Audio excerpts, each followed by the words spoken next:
বিশ্ব চরাচরে প্রতিটি সভ্যতার,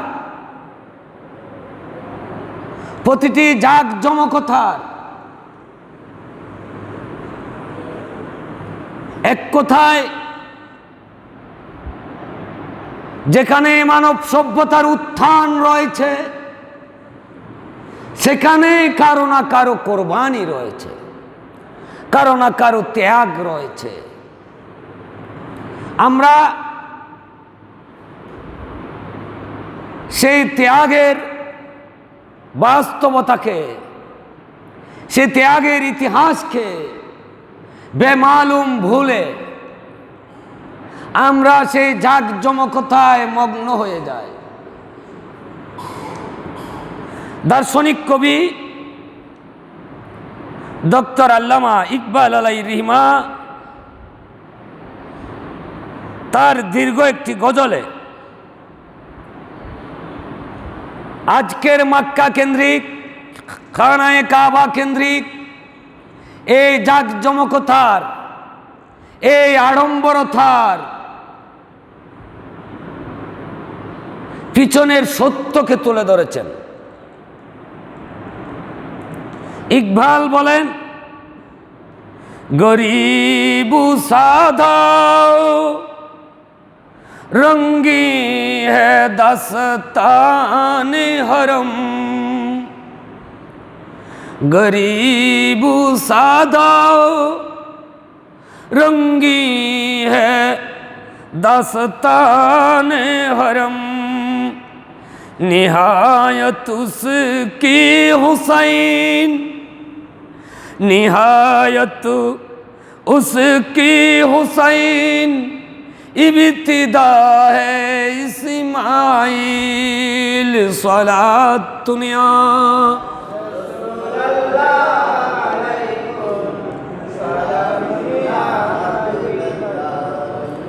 गरीब, गरीब বলা হয় দুর্লভ, যা খুঁজে পাওয়া মুশকিল। গরিব, দুর্লভ, সাদা, সাদা সিধা, অরঙ্গিন এবং রঙ্গময়, দাস্তান হরম, হরমের কাহিনী, হরমের কাহিনী রঙ্গিন, হরমের কাহিনী সাদা সিধে, হরমের কাহিনী দুর্লভ। তো ইকবাল পরের মিসরায় বলছেন, নিহায়ত উসকি হুসাইন, ইবতিদা হে ইসমাইল, এই আরবের রঙ্গময় সাদা সিধা এবং দুর্লভ কাহিনীর চূড়ান্ত হচ্ছে ইমামে আলী মাকাম হুসাইন, আর সূচনা হচ্ছে হযরত সৈয়দুনা ইসমাইল জবিহুল্লাহ আলাইহিস সালাম। তো কাবার ইতিহাসের সূচনা কি আমরা সবাই জানি। মক্কা শরীফে পানি ছিল না, বৃক্ষ ছিল না, ধুধু মরুভূমিতে হযরত সৈয়দুনা, এটা বুখারী শরীফের রওয়ায়েতে রয়েছে, হযরত আব্দুল্লাহ ইবনে আব্বাসের রওয়ায়েত, ধুধু মরুভূমিতে হযরত সৈয়দুনা ইব্রাহিম আলাইহিস সালাম আর হযরতে সারার মাঝে যা কথোপকথন হয়েছিল সেগুলো হয়েছিল। এরপর ইব্রাহিম হযরতে হাজারার হযরতে ইসমাইলকে মক্কার ধুধু মরুভূমিতে নির্বাসনের সিদ্ধান্ত নিয়েছিলেন। সেখানে এসে রেখে যাচ্ছিলেন। ফিরে যাওয়ার পথে ইব্রাহিম আলাইহিস সালাম যখন ফিরে যাচ্ছিলেন, হযরতে হাজারা দৌড়ে গিয়ে আওয়াজ দিয়ে জিজ্ঞাসা করলেন, ইব্রাহিম, আমাকে কার কাছে রেখে যাচ্ছ? আমার জিম্মা কাকে দিয়ে যাচ্ছ? সেদিন ইব্রাহিম আলাইহিস সালাম উত্তর দিয়েছিলেন আল্লাহর। হযরতে হাজারা সন্তুষ্ট হয়ে বললেন, তাহলে আমি সন্তুষ্ট। এখানে অবস্থান করতে লাগলেন। সঙ্গে ছিল মাত্র এক মশক পানি। আজি সাহেবানরা মশক দেখেছেন, ওখানে অত বেশি পানি থাকে না। এখান থেকে হযরত হাজরা পান করছিল, দুগ্ধপুত্র ইসমাইল দুধ পাচ্ছিল। এক পর্যায়ে এসে সে পানি ফুরিয়ে যায়। ফুরিয়ে যাওয়ার পর হযরত হাজরা চিন্তা করলেন কোনো মানুষ, জনমানব দেখা যায় কিনা, কোনো সাহায্য পাওয়া যায় কিনা। সাফা পাহাড়ের উপর উঠলেন, উঠে এদিক দেখছেন ওদিক দেখছেন, কোথাও জনমানবের কোনো চিহ্ন নেই। আবার দূরে এসে মারওয়াতে উঠলেন, এদিক দেখলেন ওদিক দেখলেন, কোথাও জনমানুষের চিহ্ন নেই। এভাবে একবার নয়, দুইবার নয়, তিনবার নয়, সাতবার চক্কর দেওয়ার পর মনে পড়লো আমি তো দুগ্ধপুত্র ইসমাইলকে একা রেখে এসেছি, আমার শিশুর কি অবস্থা। ফিরে গেলেন, ফিরে গিয়ে দেখতে পেলেন হযরত সৈয়দনা ইসমাইল জবিহুল্লাহ যে মাটির সাথে তখনও হামাগুড়ি দিতে শিখেনি, নিতম্বের উপর ভর করে চলা শিখেছেন। যে জায়গায় হযরত সৈয়দনা ইসমাইল জবিহুল্লাহ নিজের নিতম্ব মাটির সাথে ঘর্ষণ করে চলতে চেয়েছিল, সেই জায়গায় জমজম বয়ে দিয়েছেন আল্লাহ আজ্জা ওয়া জাল্লা। হযরত হাজরা যখন গিয়ে সে জমজম দেখলেন, মরুভূমির বালু নিয়ে, অর্থাৎ পানি যাতে সংরক্ষিত থাকে ওই জন্য চতুর্দিকে মাটি টেনে দিলেন, ওখানে একটু গর্ত করে দিলেন। আমার রসুল হযরত আব্দুল্লাহ ইবনে আব্বাসের বর্ণনায় রয়েছেন, আমার রসুল সৈয়দ আলম সাল্লাল্লাহু আলাইহি ওয়াসাল্লাম ইরশাদ করেন, সেদিন যদি হযরতে হাজরা সেইখানে পার নির্মাণ না করে দিতেন তাহলে জমজমের পানি বইতে থাকতো। তো বইতে থাকলে কি অবস্থা হতো? শুধু মক্কার ওয়াদি নয়, বিশ্বের দিকে দিকে ছড়িয়ে পড়ত। তো সেখানে পানির উৎস হয়েছে। এরপর কাফেলা যখন যাচ্ছিল পাখি দেখেছিল, তো মানুষ ভাবে যে পাখি যেখানে আছে সেখানে অবশ্যই পানি আছে। পানি দেখতে পেয়ে সেখানে এগিয়ে গেল, পাখি দেখলো পানি। এরপর হযরত হাজরা আলাইহিস সালাম থেকে অনুমতি নিয়ে সেখানে বসবাস শুরু হলো। এই মক্কার আবাদি শুরু।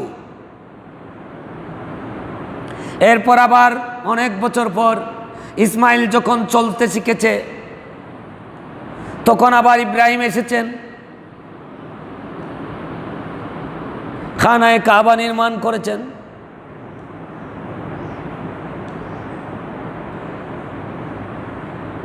ওয়াইজ ইয়ারফাউ ইব্রাহিমুল কাওয়াইদা মিনাল বাইত, ওয়াইজ ইয়ারফাউ ইব্রাহিমুল কাওয়াইদা মিনাল বাইত ওয়াল ইসমাইল, খানায়ে কাবা নির্মাণ করেছেন। তখনও কিন্তু হযরত ইসহাকের জন্ম হয়নি। হযরত ইব্রাহিম আলাইহিস সালামের দুই বিবি, হযরতে সারার ঘরে ইসহাকের জন্ম, হযরত হাজরার ঘরে ইসমাইলের জন্ম। তখনও হযরত ইসহাকের জন্ম হয়নি, যদিও বা ঐতিহাসিক কিছু বিতর্ক আছে।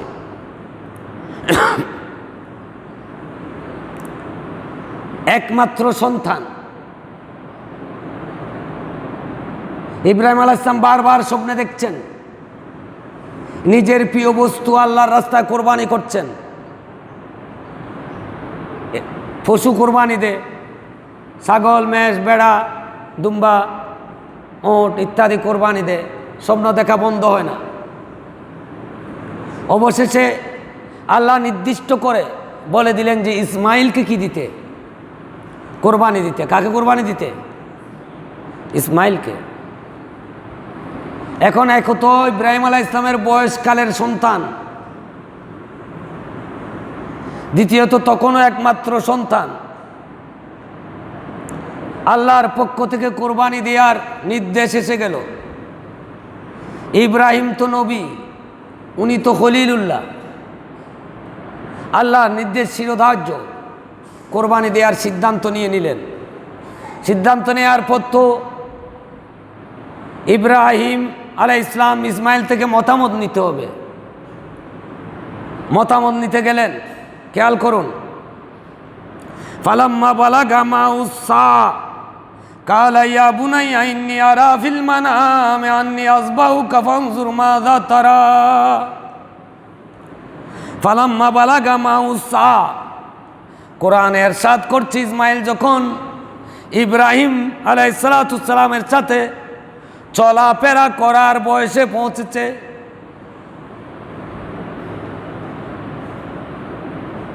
তখন ইব্রাহিম বলল ইয়া বুনাইয়া, এ আমার পুত্র, ইন্নী আরা ফিল মানাম, আমি স্বপ্নে দেখেছি। কি দেখেছি?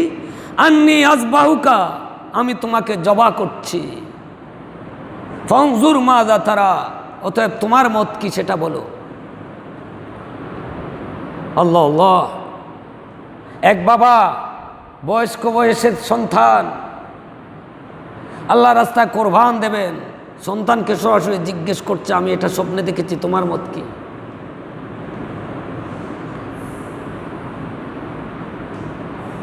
হযরত সৈয়দনা ইসমাইল জবিহুল্লাহ উত্তর দিচ্ছেন, কালা ইয়া আবাতি ইফআল মা তুমার সাতাজিদুনি ইনশাআল্লাহু মিনাস সাবিরিন। হে আমার বাবা, ইফআল মা তুমার, আপনি যা আদিষ্ট হয়েছেন, যা নির্দেশ পেয়েছেন তাই করুন। সাতাজিদুনি ইনশাআল্লাহু মিনাস সাবিরিন, আল্লাহ চান তো আপনি আমাকে ধৈর্যশীল পাবেন। আজকের দিনের ছেলে সন্তানরা কোরবান তো দূরের কথা, জানমাল কোরবান দেয়া তো দূরের কথা, এর চেয়ে আরো সহজ কোনো কথা যদি ছেলেকে বাবা বলেন, উত্তর কি হবে আজকের বাস্তবতায়, আজকের সমাজ বাস্তবতায়, সেটা সবার জানা আছে, নতুন করে বলার প্রয়োজন নেই। তো রাজি হয়ে গেলেন। তখনও ছোট্ট শিশু, তো এটা হচ্ছে প্রেমের শিক্ষা। এই শিক্ষা ইসমাইলের রক্তে রয়েছে, এই শিক্ষা হযরত ইব্রাহিম আলাইহিস সালামের নজরের, দৃষ্টির, তাওয়াজ্জুর শক্তিতে রয়েছে। এই শিক্ষা কোনো মক্তবে মিলে না, এই শিক্ষা কলেজ ইউনিভার্সিটিতে মিলে না, এই শিক্ষা কোনো মাদ্রাসায় মিলে না। ये फैज़ान नज़र थी ना के मकतब की करामत। এটা হযরত সৈয়দনা ইব্রাহিম খলিলুল্লাহর দৃষ্টির ফয়েজ, দৃষ্টির প্রাচুর্য, না কে মকতব কি কারামত। এটা পাঠশালার অলৌকিকতা নয়।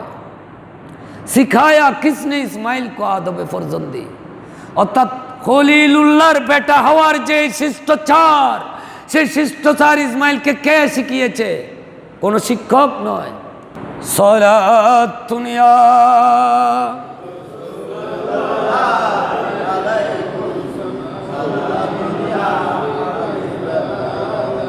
फैज़ नज़र के लिए ज़ब्त सुखन चाहिए,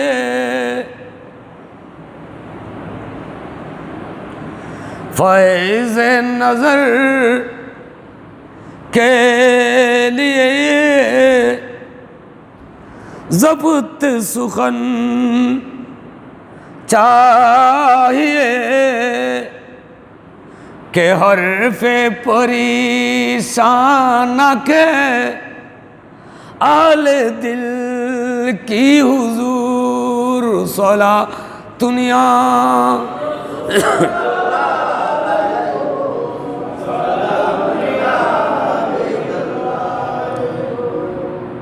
কামেলিনদের নজরের, দৃষ্টির, তাওয়াজ্জুর, ফুয়ুজাত লাভ করতে হলে, বরকত লাভ করতে হলে জবত সুখন চাহিয়ে, নিজের মুখের উপর তালা লাগিয়ে দেয়া জরুরি। কে হরফে পরিশান কর अहले दिल কি হুজুর, আহলে দিল, দিলওয়ালা যারা আছে তাদের সামনে নিজের কষ্ট যন্ত্রণার শব্দ বাক্য উচ্চারণ করো না। এখানে উ আর আহা নাই, উ আ করার সুযোগ নেই, সেখানে বিবেক দিয়ে ভাবার সুযোগ নেই। শায়ের বলছেন বেখতর কুদ পড়া না রে নমরুদ মে ইশক, প্রেম নমরুদের আগুনে কোনো চিন্তা ছাড়া ভাবনা ছাড়া লাফিয়ে পড়েছেন, জাম্প দিয়েছেন। আকল তামাবে তামাশা, বিবেক তখন তামাশা দেখতেছিল। লোভে বাম আবি সেই অগ্নিকুণ্ডের পারে দাঁড়িয়ে। তো আজকের দিনে আমরা মনে করছি সৈয়দনা ইব্রাহিম আলাইহিসসালামকে নমরুদের অগ্নিকুণ্ডে নিক্ষেপ করা হয়েছিল, সেই অগ্নিকুণ্ড আজকের দিনে নেই, এমন না।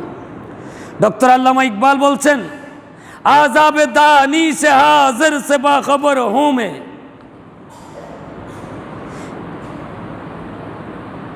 कि मैं इस आग में डाला गया हूं मिसल खलील। লক্ষ্য করুন, আজকের দিনের যে শিক্ষা, যে সভ্যতা, যেটাকে আমরা নিজেদের উন্নতির সোপান মনে করছি, যেটাকে আমরা আমাদের উৎকর্ষতার চরম শিখর মনে করছি, ইকবাল বলছেন আযাবে দানি সে হাজির সে বা খবর হুমে, আমি ডক্টর আল্লামা ইকবাল এই যুগের, বর্তমান যুগের জ্ঞানের যে শাস্তি, দানিশ পাণ্ডিত্যের যে শাস্তি, জানার যে সাজা, সেটা সম্পর্কে বেখবর নয়, বরং বা খবর, সেটার খবর আমি রাখি। ডক্টর আল্লামা ইকবাল কিন্তু ইউরোপিয়ান সভ্যতায় বড় হয়েছেন, লেখাপড়া করেছেন, কিন্তু সেটাকে তিনি জান্নাত মনে করেননি, সেটাকে গুল বাগিচা মনে করেননি। তিনি বলছেন এই যুগের এই শিক্ষার, এই সভ্যতার যে সাজা, সেটা আমি জানি। কি, কেমন করে জানি? কে मैं इस आग में डाला गया, আমি এই আগুনে নিক্ষিপ্ত হয়েছি, আমাকে যুগের এই সভ্যতার আগুনে নিক্ষেপ করা হয়েছে। মিসলে খলিল, হযরত সৈয়দুনা খলিলুল্লাহকে যেভাবে নমরুদের আগুনে ফেলে দেয়া হয়েছে। ভাইরা আমার, আজকের চোখ ধাঁধানো যে সভ্যতা, এটা আপনার আমার সামনে যদিও স্বর্গ মনে হয়, স্বর্গ সাধ্যাদের স্বর্গ, এই স্বর্গ আল্লাহর বানানো জান্নাত নয়। ইকবাল আধুনিক জ্ঞানে জ্ঞানী ছিল, সেই জ্ঞানকে তিনি নমরুদের নরক কুণ্ড মনে করছেন, আর আমরা সেটাকে স্বর্গ মনে করছি। আজকের দিনে কোনো মানুষ মক্কা মদিনায় গিয়ে তৃপ্ত নয়, ইউরোপীয় কোনো রাষ্ট্রে থাকতে পারলে তৃপ্ত, সন্তুষ্ট। কোনো মানুষ মক্কা মদিনায় অবস্থান করছে শুনলে তার প্রতি সমাজের মানুষের দৃষ্টি আকৃষ্ট হয় না, কিন্তু আমেরিকা ইউরোপ থেকে এসেছেন বললে সবাই খুশি হয়, সেখানে যেতে পারলে খুশি হয়, সেখানে যাওয়াটা তাদের কাছে কাম্য হয়। দিয়ারে মাহবুবে যাওয়ার কামনা তাদের অন্তরে থাকে না। এটার একটা ব্যাপারও আছে। দিয়ারে মাহবুবে হাজেরি সবার নসিবে জোটে না, সবার সেখানে থাকার সৌভাগ্য হয় না। কিন্তু আমাদের প্রজন্মের অন্তরে সে বাসনাটুকুও নেই। যাক, আমি বলছিলাম আরবের আজকের রঙ্গময় সেই ঐতিহ্যের পিছে কি রয়েছে, সৌন্দর্যের পিছে কি রয়েছে সেটা। তো এই আরবের আজকের দিনের এই অবস্থানের পিছনে হযরত সৈয়দনা ইসমাইল জবিউল্লাহর কি রয়েছে? কোরবানি রয়েছে। এরপর ফালাম্মা আসলামা ওয়া তাল্লাহু লিল জবিন, আমি দ্রুত বলছি, আপনারা একটু খেয়াল করুন। হযরত ইব্রাহিম আর ইসমাইল উভয়ে যখন আল্লাহর নির্দেশনাকে মেনে নিল, ওয়া তাল্লাহু লিল জবিন, এবং হযরত ইসমাইল জবিহুল্লাহকে হযরত ইব্রাহিম খলিলুল্লাহ কপালের উপর উপুট করে ফেললেন জবে করার জন্য। কোরআন কারীমে যেভাবে বিবৃত সূরাতুস সাফফাতে আমি সেটাই বলছি। তখন আল্লাহ আজ্জা ওয়া জাল্লা ইব্রাহিমকে ডাক দিলেন, ওয়া নাদাইনাহু, আমি তাকে আহ্বান করলাম। আল্লাহ বলছেন আমি তাকে আহ্বান করলাম কি বলে? আইয়া ইব্রাহিম, হে ইব্রাহিম, হে ইব্রাহিম। এখানে একটা জিনিস লক্ষ্য করার আছে। কোরআনে কারীমে আপনি দেখবেন আল্লাহ বলছেন ইয়া আদম উসকুন আনতা ওয়া যাওজুকাল জান্নাহ, হে আদম তুমি আর তোমার স্ত্রী জান্নাতে বসবাস করো। আল্লাহ কোরআনে কারীমে ইয়া নূহ বলেছেন, আল্লাহ কোরআনে কারীমে ইয়া ইব্রাহিম বলেছেন, আল্লাহ কোরআনে কারীমে ইয়া মূসা বলেছেন, আল্লাহ কোরআনে কারীমে ইয়া ঈসা বলেছেন। কিন্তু কোরআনে কারীমের কোনো আয়াতে দেখতে পাবেন না আল্লাহ আজ্জা ওয়া জাল্লা আমার নবীকে ইয়া মুহাম্মদ বলেছেন। নেই, কোথাও নেই। এটাকে বলা হয় প্র্যাকটিক্যাল শিক্ষা। আল্লাহ কোরআনে কারীমে লা তাজআলু দুআর রাসূল বাইনাকুম কাদুআ ইবাদিকুম বাদা, তোমরা একে অপরজনকে যেভাবে আহ্বান করো আমার নবীকে সেভাবে আহ্বান করো না। এটা হচ্ছে নিষেধ, থিওরি, এটা হচ্ছে থিওরি। আর আল্লাহ প্র্যাকটিক্যালি নিজে ইয়া মুহাম্মদ না ডেকে উম্মাকে শিখিয়েছেন যে আমার নবীকে নাম ধরে ডাকা যাবে না। এটা প্র্যাকটিক্যাল শিক্ষা, এটাকে বলা হয় তরবিয়ত। একটা হচ্ছে তালিম শিক্ষা, আরেকটা হচ্ছে তরবিয়ত অর্থাৎ লালন পালন। আমরা কিন্তু শিশুদেরকে শিক্ষা দিই, তরবিয়ত দিই না, তালিম দিই। যেমন আমরা ছেলেদের বলি বাবা মিথ্যা বলো না, মিথ্যা বলা বড় পাপ, এটা হচ্ছে আমাদের তালিম। আর যখন আমি যাকে পছন্দ করি না সে আমার দুর্গড়া এসে আমাকে ডাকছে, আমরা ছেলেদের শিখিয়ে দিই যে গিয়ে বলো বাবা ঘরে নেই, বাবা ঘরে নেই। এটা হচ্ছে তরবিয়ত, প্র্যাকটিক্যাল শিক্ষা। আমরা জ্ঞান দিই মিথ্যা না বলার, হাতে কলমে শেখাই কি মিথ্যা বলা। তো উম্মার জন্য তরবিয়ত জরুরি, তালিমের চেয়ে তরবিয়তের প্রয়োজনীয়তা বেশি। আজকের দিনে তালিম আছে, তরবিয়ত নেই, ফ্যামিলিতেও নেই, পারিবারিক শিক্ষা উঠে গেছে। আমরা মা বাবারা নিজেরা নিজেদের কর্মে, আর অন্তত কর্ম না থাকলে আমরা মোবাইলের স্ক্রিনে ব্যস্ত। বাস ছেলেদেরকেও ও মোবাইল আরেকটা দিয়ে ব্যস্ত রেখেছি, তরবিয়ত উঠে গেছে। সুতরাং তরবিয়ত না থাকলে তালিম কোনো কাজে আসবে না। কারণ আপনি যদি ছেলেকে প্র্যাকটিক্যালি শিখাইলেন যে মিথ্যা বলতে, আর শিক্ষা দিলেন এমনি বললেন যে মিথ্যা বলিও না, হবে না। এখন তো আমরা ছেলেদেরকে লালন পালনের যে জিম্মেদারি, যেভাবে লালন পালন করতে হয়, যে পরিবেশ পরিস্থিতি দিতে হয়, সেটা দিচ্ছি না। হাদিসে পাকে রয়েছে কুল্লু মৌলুদিন ইউলিদু আলাল ফিতরা আই ফিতরাতুল ইসলাম, প্রত্যেক নবজাতক ফিতরতের উপর জন্ম নেয়, মৌলিক স্বভাবের উপর। ফাবুয়াউ ইয়াহফাদানি ওয়া ইউনাসসারানি ওয়া ইউজাসসানি, মা বাবা তাদেরকে ইহুদি বানায়, নসরা বানায়, অগ্নি পূজক বানায়। তো আমরা যে পরিবেশ পরিস্থিতিতে সন্তান লালন পালন করছি তার মাঝে সেটার বিকাশে ঘটবে। সুতরাং একদিন এসে আমার ছেলে, আপনার ছেলে আমার কবরের পারে, আপনার কবরের পারে না দাঁড়ালে আফসোস করা ছাড়া আমাদের কিছু থাকবে না। কবরে আফসোস করতে পারবেন, কারণ সেটা তো আমি শিখাইনি। আমি তো আমার বাবার কবরে আমার আঙ্গুল ধরে আমার ছেলেকে নিয়ে গিয়েছিলাম? যাইনি। আমার ছেলে তো আমাকে দেখেছে, আমার বাবাকে যেদিন দাফন করছে সেখানেও আমি আসছি, আমি কথা বলছি, আমি ঠাট্টা মশকরা করছি। তো আমার ছেলে কেন আমার জন্য কাঁদবে? কেন আমার জন্য দোয়া করবে? আমার ছেলে তো প্রতিনিয়ত, আমাদের ছেলে তো প্রতিনিয়ত আমাদেরকে দেখছে। হাজারো মানুষ মারা যাচ্ছে, আমরা জানা যায়, কাল সে কাটিয়ে আমিও হতে পারি। সেখানেও কিন্তু আমাদের কথা বলা বন্ধ হয় না, হাসি ঠাট্টা বন্ধ হয় না, আর বর্তমান পরিস্থিতিতে রাজনীতি করাও বন্ধ হয় না। সেখানে মাসালা মাসাইলের মূলত কবর তৈরি হতে দেরি হলে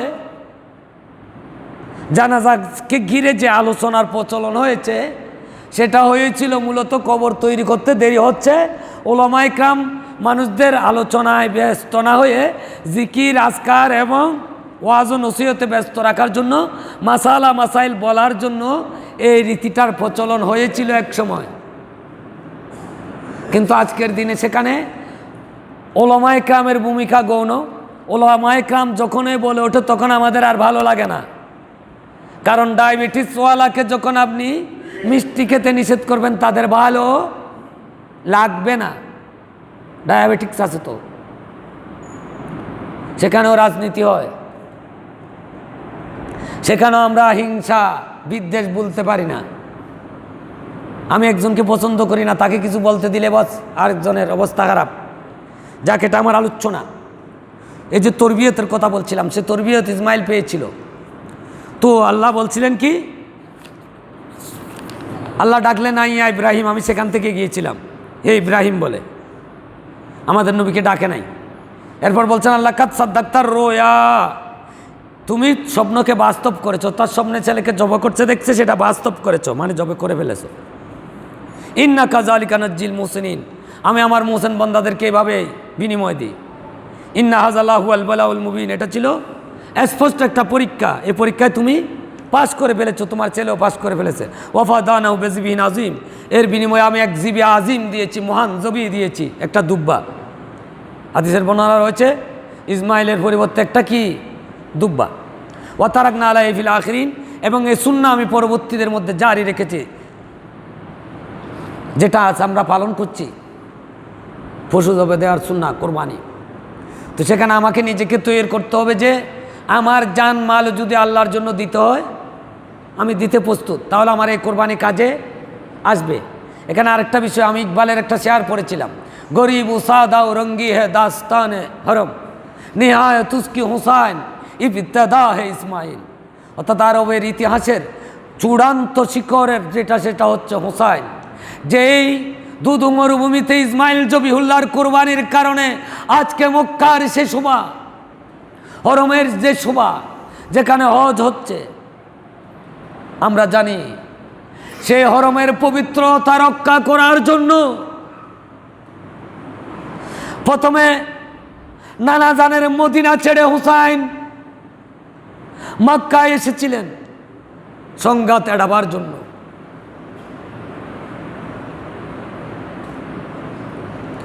যে হরমে ইসমাইল জবিউল্লাহ আবাদ হয়েছেন, আমার নবী ইরশাদ করছেন আনা ইবনু জবিহাইন, আমি দুই জবির সন্তান। আমার নবীর পিতৃপুরুষে এক জবি হচ্ছে ইসমাইল জবিহুল্লাহ, অপর জবি হচ্ছে হযরতে খাজা আব্দুল্লাহ। এটারও লম্বা ঘটনা আছে। এক সময় বালি পড়ে জমজম বিলুপ্ত প্রায় হয়ে গিয়েছিল। হযরতে খাজা আব্দুল মুত্তালিব মান্নত করেছিলেন, আমি যদি জমজম পুনরুদ্ধার করতে পারি আমার একটি সন্তানকে কোরবান দেব। হযরতে খাজা আব্দুল মুত্তালিবের মতান্তরে 10 জন সন্তান ছিলেন। সেই 10 জন সন্তানের মাঝে সবচেয়ে প্রিয় ছিল খাজা আব্দুল্লাহ। হযরতে আব্দুল মুত্তালিব জমজম পুনরুদ্ধার করার পর কোরবানি দেওয়ার জন্য প্রথমে লটারি করছেন, বারবার খাজা আব্দুল্লাহর নাম উঠে, অন্য কারো নাম উঠে না। অবশেষে খাজা আবদুল্লাহর নাম দেওয়া হয় 10 উট, 20 উট, 30 উট, এভাবে 100 উট। পরিশেষে সেই 100 উটের লটারি উঠেছে। খাজা আবদুল্লাহর বিনিময়ে পরিবর্তে হযরতে খাজা আব্দুল মুতালিব 100 উট জবা করেছেন। দ্বিতীয় জবি হচ্ছে কে? খাজা আবদুল্লাহ। 2 জবি, অর্থাৎ রসুলুল্লাহর পূর্বপুরুষ এবং হোসাইনের পূর্বপুরুষদের মধ্যে 2 জবি। 2 জবির কোনো জবি কিন্তু জবা হয়নি। না ইসমাইল জবিহুল্লাহ জবা হয়েছে, না খাজা আবদুল্লাহ জবা হয়েছে। কোরআন বলছেন ওয়াফাদাইনাহু বিজিবিহিন আযীম, আমি ইব্রাহিমের পরিবর্তে একটি মহান জবিকে ফিদিয়া দিয়েছি, বিনিময় দিয়েছি। কোরআনে করিমের সেই ওয়াফাদাইনাহু বিজিবিহিন আযীমের তাফসীর হচ্ছে মাওলা হুসাইন।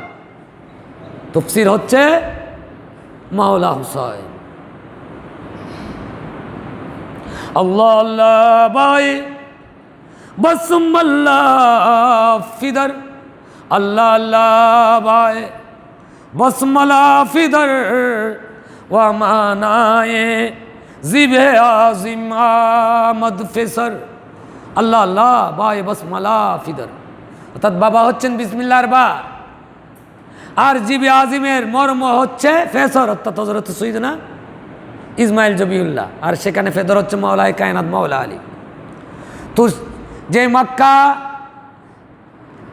আমার রসুলের পূর্বপুরুষরা আবাদ করেছেন, যে মক্কা আমার নবীর জন্মভূমি, যে মক্কা আমার নবীর জন্মের কারণে সমৃদ্ধ, সে মক্কা থেকে উম্মাকে বাঁচাবার জন্য ঐতিহাসিক মতান্তরে মিনা দিবসে মানুষ যখন মিনায় কোরবানি করতে যাচ্ছিলেন, তখন সৈয়দনা ইমামে পাক রাদিয়াল্লাহু তাআলা আনহু কারবালার ময়দানে যাচ্ছিলেন। তো খালি গরু জবে করে গোশত খেলে হবে না, নিজেকে আল্লাহ আল্লাহ রসুলের সন্তুষ্টির জন্য কোরবানি দেওয়ার জন্য প্রস্তুত করতে হবে, তাহলে আমাদের কোরবানি কবুল হবে। আল্লাহ কবুল করুন, আমিন।